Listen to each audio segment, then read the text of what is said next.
From Keenan, the Shire, the Liberty Media capital of the world, this is Daryl W. Perry, host of FPP Radio News for Thursday, January 12th, 2017. Silver is trading at $16.85 per ounce. Gold is valued at $1,202 per ounce. Bitcoin is trading at 1 cent, and the average price of Bitcoin is $781. Antiwar.com reports Saudi-backed troops made an attempt last week to push into the Dubab district in southwestern Yemen, aiming to unseat the Houthi forces from a key mountain base near the Bab al-Mandab Strait. That offensive did not succeed, and over the last 48 hours, a new push has been made. Heavy fighting over the past 2 days has left 55 fighters killed, with pro-Saudi officials claiming 12 of their fighters were killed and 43 Houthis. Most of the slain Houthis were apparently on a pair of boats that were attacked by Saudi warplanes. The Bab al-Mandab Strait separates the Gulf of Aden and the Red Sea and is a narrow separation between Yemen and Djibouti. Houthi control over the area has heavily complicated the Saudi naval blockade of Yemen in place since March 2015. Though in both of the recent pushes, the Saudis are claiming much higher death tolls among the Houthis, the accuracy of such figures are often disputed between the two sides. Either way, the indications are that the base in the mountain is still under Houthi control.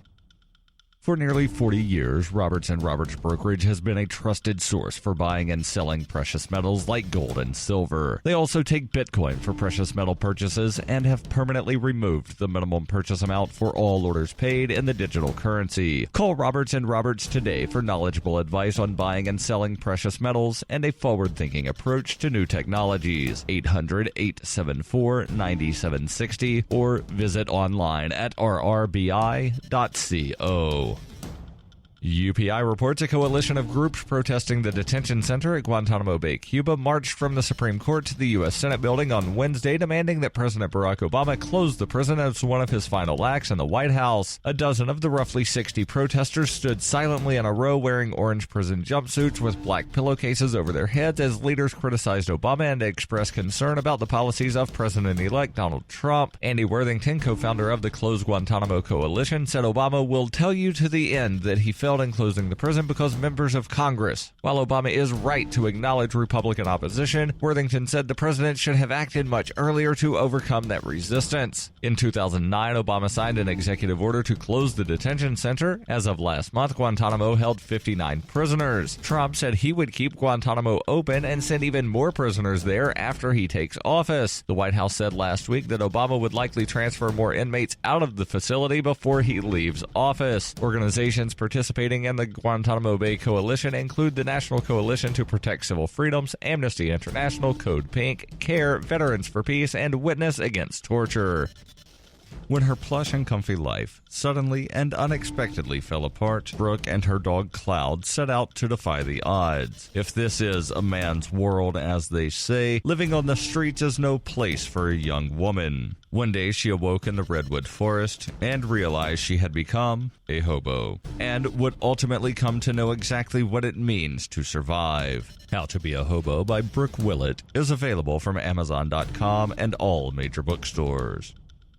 Reuters reports the first U.S. execution of 2017 was held on Wednesday when Texas lethally injected a man convicted of killing 2 men in a revenge plot after one had tricked him in a $20 drug deal. The Texas Department of Criminal Justice said Christopher Wilkins was pronounced dead at 6:29 p.m. local time after the injection at the state's death chamber in Huntsville. The execution was the 539th in Texas since the U.S. Supreme Court reinstated the death penalty in 1976, the most of any state. The number of executions in the U.S. had fallen to a quarter-century low in 2016 due to factors including high cost of prosecutions, difficulty in getting lethal injection drugs, and increased use by juries of life without parole as a sentence. Wilkins was convicted in the 2005 killing of Willie Freeman and Mike Silva in the Fort Worth area. Prosecutors contend that Wilkins paid $20 for crack cocaine and Freeman gave him a piece of gravel instead. Freeman laughed at Wilkins, told him it was a joke, and gave him the drugs to make amends. According to court documents, Wilkins, incensed after being tricked, took revenge on Freeman. Wilkins said he killed Silva because he was in the wrong place at the wrong time. At a trial in 2008, Wilkins admitted to a string of crimes that included the 2 killings. He also told the jury he did not care if he lived or died. This has been FPP Radio News. Online at fppradio.com.